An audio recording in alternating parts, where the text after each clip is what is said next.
What is going on, everyone? James Hancock here. I'm about to try and do something which I probably shouldn't do, and that is review part 17 and part 18 of Twin Peaks: The Return, while I'm still very much in the process of digesting what I've just watched, trying to make sense of it, trying to figure out what I liked and what I didn't. But to put it mildly, I'm in a genuine state of confusion, and so offering words on this show at this time, I can absolutely guarantee that when I wake up tomorrow, I'm probably going to regret or take back almost everything I said. But since the very beginning, I've been doing immediate, spontaneous reactions and reviews to the episodes immediately after the air, and I feel like to keep this series of reviews intact, I have to use the exact same approach here and now. So hold on to your butts. Let's dig into part 17 and part 18 of Twin Peaks: The Return. Like a lot of people out there right now, I have probably a lot more questions than answers. Going into this, I assumed my only question would be, is there going to be a season 4? And of course, there's zero information on that whatsoever. All the people who work at Showtime say it's totally up to David Lynch, that he has expressed no interest or said nothing so far. I think around 2 million people have been watching this show a week toward the end, with about 300,000 watching it when the episodes immediately air, which is not by any means a whirlwind success, but Showtime is very, very proud of the show, and justifiably so. I think this season has been one of the most fascinating things ever put on TV, and people are going to be talking about it and writing about it and debating about it for many years to come. And while part of me is sad that the journey is over, I guess we should be excited that we're at the beginning of basically a giant journey as we try and really make sense of, or at least offer our own interpretations of this sprawling narrative that is now drawn to a close. And the way I look at these two episodes that we just watched, part 17 for me in a lot of ways felt like the legitimate end of the season. It brought the story of the doppelganger of Cooper and Coupe to a close in a satisfying way, and I felt like the ending of part 17 was one of the most fascinating experiments with narrative that I've ever seen, in terms of bringing the entire story full circle back to the beginning of season 1. I thought was nothing short of brilliant. I was literally sitting in front of the TV with my jaw hanging down to my lap, just in awe of the audacity of even trying to attempt that, but also out of pure amazement that they pulled it off, that they incorporated actual footage from back in the day with new footage and brought the story full circle to Coupe and Laura Palmer, which is exactly where the story of Twin Peaks should be. And then we have part 18, which is very mysterious, very ambiguous, and in a lot of ways felt like the beginning of a new mystery as opposed to the resolution of an old one. I thought we were going to see so many different storylines addressed or wrapped up. I thought Audrey Horne was going to play a massive part.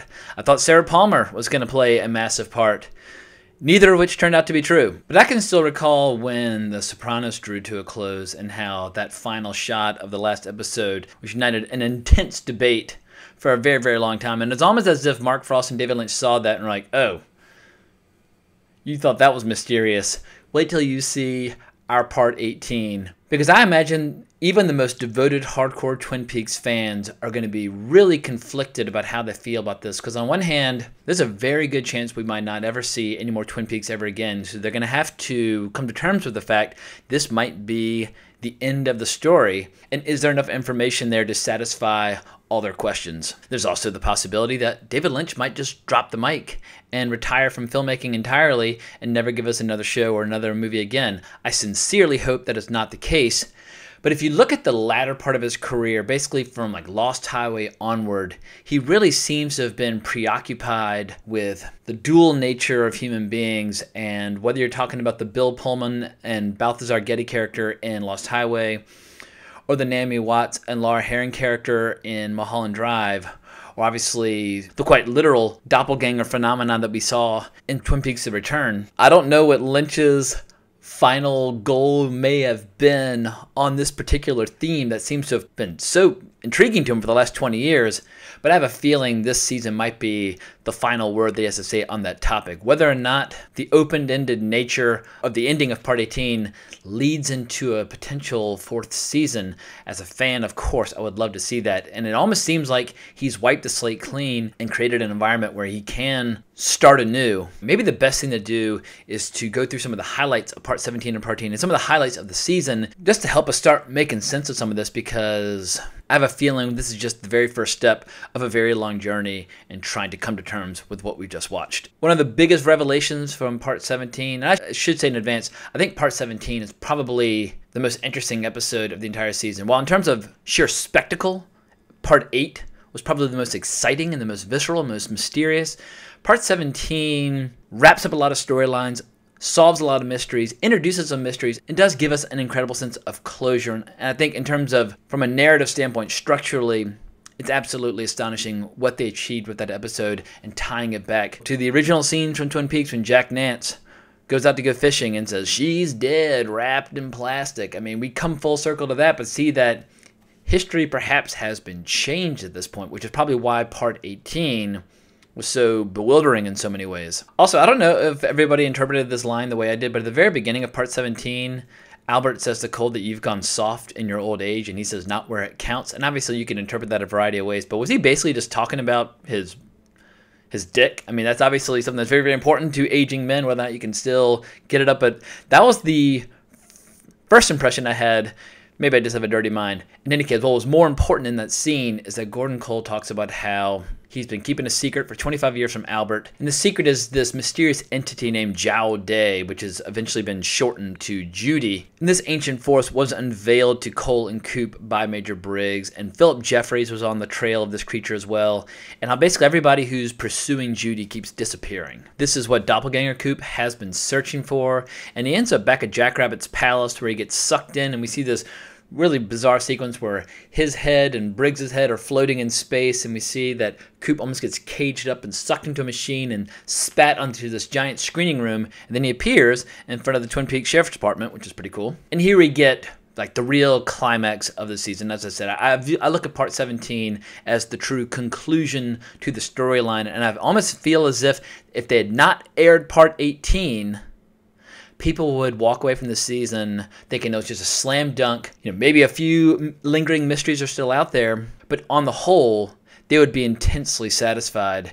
Part 18, I mean, I know I'm repeating myself, I think people are going to be debating whether or not they like part 18 for years. But anyway, back to part 17. We get this incredible confrontation that pretty much incorporates every major character in Twin Peaks, as Doppelganger Coupe is trying to pass himself off as Agent Cooper to the Sheriff's Department, and initially Andy and Lucy and Sheriff Truman are all taking him at face value, but at the same time, Agent Coupe and Cole and the rest of the party, they're all heading there at the same time, and when Coupe calls Lucy, and Lucy's just flabbergasted that she is now talking to two Coupes. First and foremost, she finally understands cell phones. But we have this situation where Coupe gets put on the phone with Truman and has maybe my favorite line of the entire season. And he just says, "Is the coffee on?" Like, you can tell Coupe is so excited to get back to Twin Peaks where he can get some of this fucking coffee and pie that he loves so dearly. But what's crazy is that Doppelganger Coupe, he draws on Truman. Truman's drawing in return, and boom, he gets taken out by none other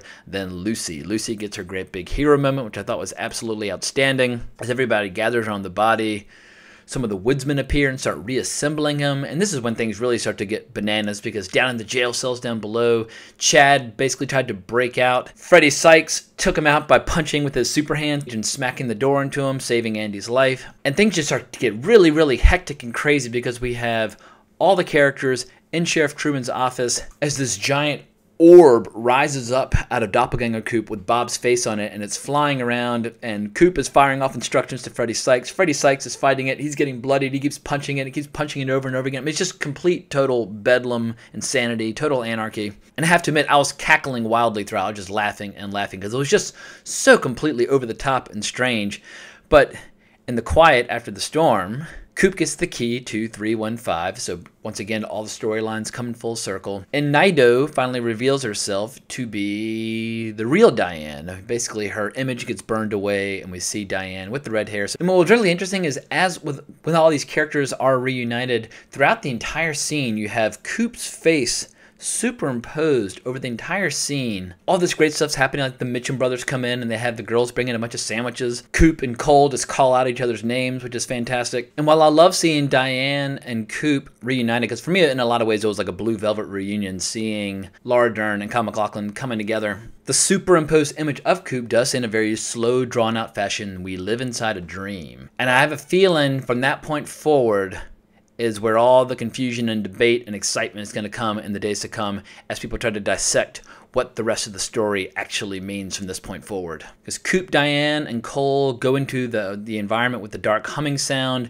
They use the key to 315. They enter the Dutchman's and they talk to Philip Jeffries. They talk about February 23rd, 1989, and Philip Jeffries tells them where to find Judy but warns that there might be someone else there. And this is when the genius of Mark Frost and David Lynch really makes itself clear, because we get this incredible black and white flashback sequence of James and Laura on a motorcycle going out to the woods, and Coupe is now basically in the past observing all this, and we see when Laura issued that horrible scream out in the woods, she may or may not have been reacting to Coupe. And all I could think while watching these scenes is, I have no choice but to watch the entire saga all over again. Season 1, Season 2, Fire Walk with Me, Season 3, because there's just so much now that you have to look at in a new light, that it changes the way you interpret everything that's come before. And when Laura and Coupe finally speak, we do see an image of when Laura's body in plastic, where it was first found, how it kind of fades out of existence. We see that opening scene with Jack Nance play out, where he just goes fishing and never sees the body.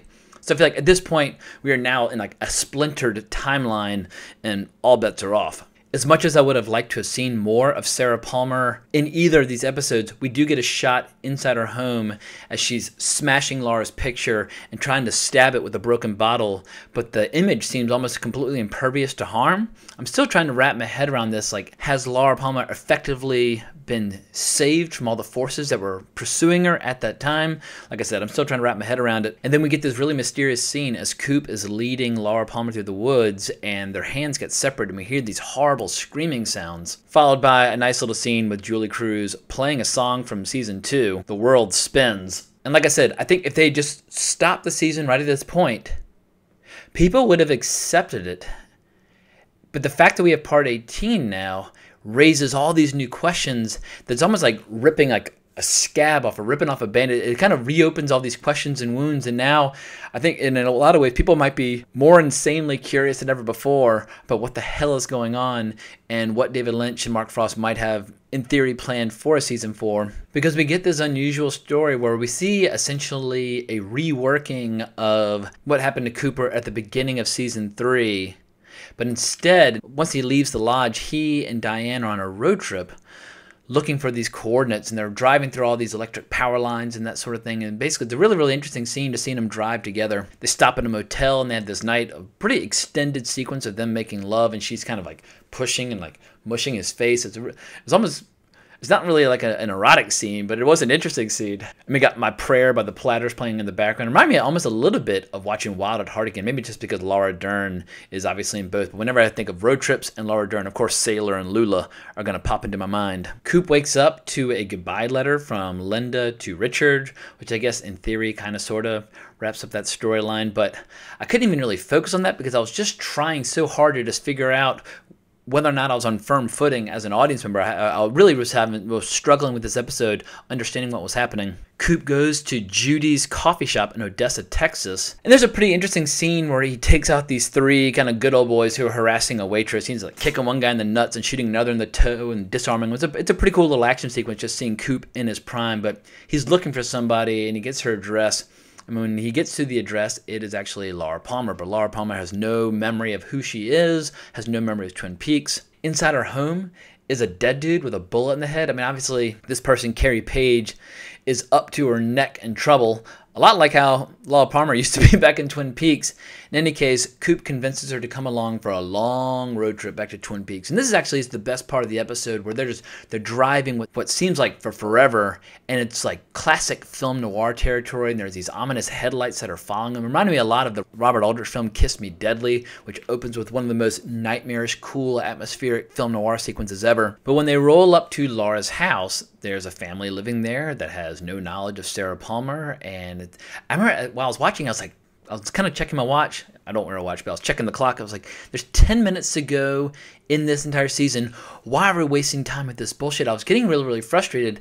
However, and I'm starting to get chills even thinking about it, the episode ends with one of the scariest fucking moments that I have ever experienced watching a film or television show. Because while Coupe is starting to wonder even what year it is, Laura keeps looking up at the windows at the top of the house. And at first, I couldn't tell if I could see something. But then I'm literally getting goosebumps as I even talk about it. I started to notice an ominous figure sitting in one of the windows. And it started reminding me of the ominous figure that we saw at the end of part 15, way off in the background of the Dutchman's. And Laura lets out this shriek that would raise the dead from their graves. I mean, it was truly traumatizing. And when she started shrieking, I can't even tell you what it felt like physically, just hearing it and watching it. I had a genuine response to that moment, which was followed by total bewilderment as I realized the story was fucking over. Credits roll, and we see Laura whispering into Coupe's ear, and that was it. And I was like, surely they're going to say at the end of this, there's one more episode. But that was not meant to be. In any case, I do feel like we are now in virgin territory for this world. If this world continues, if the storylines continue, all bets are off. All the continuity that we know up to this point is almost rendered null and void because we are almost what looks like in an alternate reality where the entire story of Laura Palmer has been rewritten. And I would love nothing more than to have some incredible revelation or secret or insight to share that would help some people make sense of this final episode. But the reality is, I'm actually making this video because I'm hoping some other people out there will have their own opinions to share with me, to help me, to hold my hand through this process, because I am completely, totally at a loss. I'm incredibly satisfied as a fan up through part 17. Part 18, I've got to go back to the wrestling mat with. And I think the best thing to do is for me just to watch season 1, season 2, Firewalk with Me, season 3, and just see where I stand at the end of that, because this got me more excited than ever to go back and revisit all those old scenes and characters. But looking back at this season as a whole, I mean, I look at storytelling and film and television almost like a physical, almost like sexual experience. Like, while intellectually I feel like we can talk about stories and dissect them and analyze them, I feel like in the end, my physical reactions to stories, basically it's eye and ear pleasure. And the best movies and the best TV shows give you eye and ear pleasure. And there are so many scenes from this season that I will never forget, that even if the season overall, I have a very hard time making logical sense if I were to try to tell the story to somebody, when it comes to the power of images combined with sounds, combined with music and acting and writing, the high watermarks of this season are unlike anything ever done, and I really hope, is my sincere hope, that this season is going to inspire the next generation of storytellers, the same way that the original Twin Peaks inspired television writers like Noah Hawley. I mean, there are a lot of people making shows right now like Fargo or whatever the case might be, who point to the original 2 seasons of Twin Peaks as their source of inspiration for wanting to become storytellers themselves. I would love it if there's some young aspiring storyteller right now who's around 20 years old who's watching this season and just getting completely overwhelmed and carried away, and to the point where they embark upon their own career as a writer. And it wouldn't surprise me at all if in 10, 15, 20 years you have a generation of storytellers that points to this season as a formative experience in their lives. I mean, I will never forget the incredibly erotic sex scene in front of the glass cube that turns into this gruesome murder. And I will never forget watching Coupe first escape into that giant purple world and ocean as he was trying to get out of the Black Lodge. And I'll never forget the God of Light scenes in episode 8, which were some of the most terrifying retro sci-fi horror scenes that I've ever seen. Nobody's going to be able to forget the return of Coupe, which was one of the most overwhelmingly happy scenes that I've ever seen in a TV show. And I think people will look back at part 17 and talk about how it did, in a way, provide a satisfactory conclusion to this 25-year-old saga. So the future is very much in doubt. I would love to see more films and TV shows from David Lynch, but if he were to drop the mic and walk away, what we're left with is a truly remarkable career, starting with his short films through Eraserhead, Elephant Man, and Dune, and Blue Velvet, and Wild at Heart, and Twin Peaks Firewalk with Me, Lost Highway, Straight Story, Mulholland Drive, even Inland Empire, which is my least favorite, but it's still in the David Lynch canon. It's a remarkable career, but what's crazy, this season has effectively doubled David Lynch's total output as a storyteller, and I think now we can safely say he's one of the finest storytellers who's ever lived when it comes to telling stories with sight and sound. And certainly in my time on this planet from 1976 forward, he's one of a handful of the greatest filmmakers that I've had the privilege of learning about and getting to know their work. And I'm just going to say thank you to Mark Frost and David Lynch for creating an incredible season of TV. Thank you for all of you out there who've been watching this playlist and these videos, because I really appreciate the support, and I sincerely appreciate all the comments that really helped me make sense of what the hell is happening over the course of these last 18 episodes. So I look forward to hearing what everyone has to say in the comments below. I have a feeling it's going to be a very, very interesting couple of days. Thank you so much for watching this video. I really, really appreciate it. I hope you'll stick around for future reviews of feature films and television shows. You can find me on Twitter at Colbrax, or you can find my podcast, Wrong Reel, on iTunes. And I'll talk to all of you guys in the very near future. So long.